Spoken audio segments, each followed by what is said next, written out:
Hola amigos, ¿qué tal? Buenos días.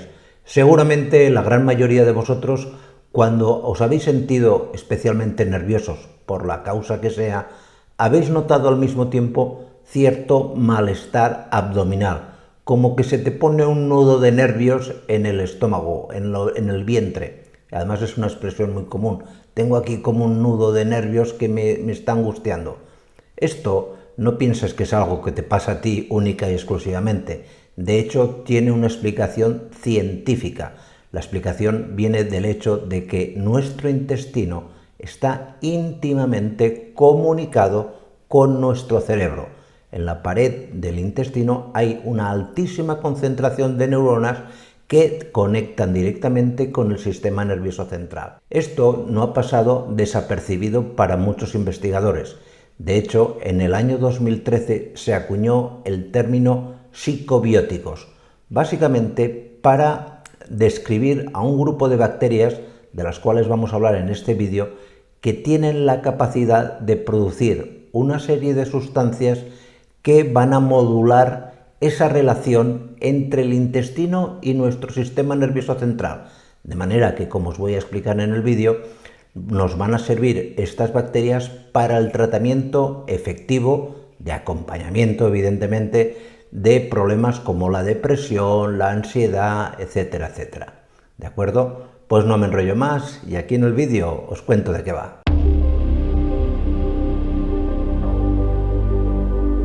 Como os decía, el término psicobiótico se acuñó el año 2013 por investigadores del Centro Farmacéutico de los Alimentos de Cork, en Irlanda. Es un centro referencia a nivel europeo de todo lo que tiene como finalidad investigar sobre la alimentación, nutrientes, bacterias, probióticos, prebióticos, etcétera, etcétera. Es auténticamente a día de hoy uno de los mayores centros de referencia en cuanto a este tipo de temática.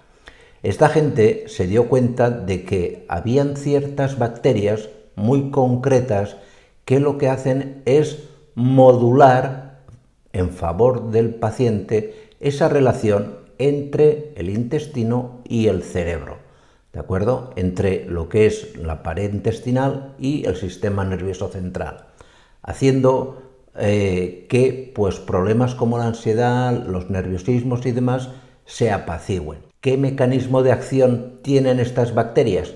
¿Por qué a estas bacterias llamadas psicobióticos se les otorga esta capacidad de aliviarnos problemas tan graves hoy en día como la ansiedad? Pues básicamente estas bacterias se supone que tienen tres posibles mecanismos de acción. No está del todo claro cuál es el más importante, pero sí que se han definido tres formas en las que nos ayudan a superar estos problemas neurológicos. En primer lugar, estas bacterias psicobióticas producirían, por lo visto, una mayor cantidad de neurotransmisores, en concreto de dopamina, la conocida como hormona del placer. De hecho, a nivel general, os doy la información a modo de anécdota, la mitad de la dopamina que diariamente utiliza nuestro organismo es producida a nivel intestinal y concretamente este grupo de bacterias del cual luego hablaremos son las responsables de la gran mayoría de producción de este tipo de neurotransmisor. Otro mecanismo que explicaría cómo estas bacterias psicobióticas modulan el sistema nervioso es porque actuarían o modularían el sistema hipotálamo hipofisario suprarrenal. Este eje, que se llama así, lo encontraréis en Google fácilmente, eje hipotálamo hipofisario suprarrenal, es un eje que está alterado su correcto funcionamiento en personas que padecen esquizofrenia o que padecen dobles personalidades, problemas neurológicos tremendamente graves. Y se producen estas enfermedades básicamente porque este eje está alterado. Estas bacterias producirían sustancias que volverían a poner este eje de nuevo en un funcionamiento adecuado, lo volverían a regular adecuadamente, apaciguando de esta manera los síntomas de estas enfermedades.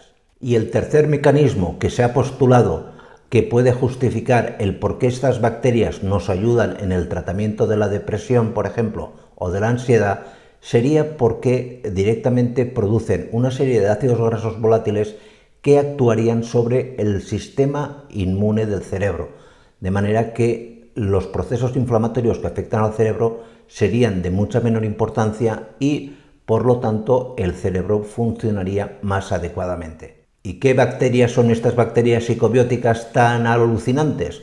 Pues no os penséis que son bacterias especialmente raras. De hecho, muchas de ellas, por ejemplo, las podéis encontrar en diferentes tipos de yogur. Nos estamos refiriendo, por ejemplo, a los lactobacillus, a los bifidobacterium, los lactococcus y los streptococcus. Alguna de ellas no está en algunos yogures, pero digamos que serían estas 4 grandes familias de bacterias. Ojo, hay que ponerlas en la concentración adecuada. Una cosa es que el yogur nos ayude de forma indirecta a conciliar el sueño y a tener un mejor estado de ánimo, pero estas bacterias a día de hoy se han diseñado productos que en la composición adecuada nos ayudan de forma natural a que una vez los ingieres se liberen estas bacterias en la proporción indicada y nos ayudan, no desde el primer día, esto no penséis que actúa en media hora, sino que con el paso del tiempo el paciente nota que su estado de estrés, su estado de ansiedad se calma o se apacigua. Aquí en la descripción del vídeo os dejaremos algunos productos que hemos encontrado en Amazon. No es fácil encontrarlos, por eso os los ponemos aquí y además no consideramos que sean especialmente caros en función del beneficio que nos aportan, porque ya digo, es una manera natural, muy clara y muy eficiente de acompañar a los tratamientos farmacológicos que seguramente ya estéis tomando si sois pacientes con unas ansiedades fuertes, con unos problemas de depresión, etcétera, etcétera. ¿De acuerdo? Pues muchísimas gracias y nos vemos en los siguientes vídeos. Cuidaros mucho. Chao.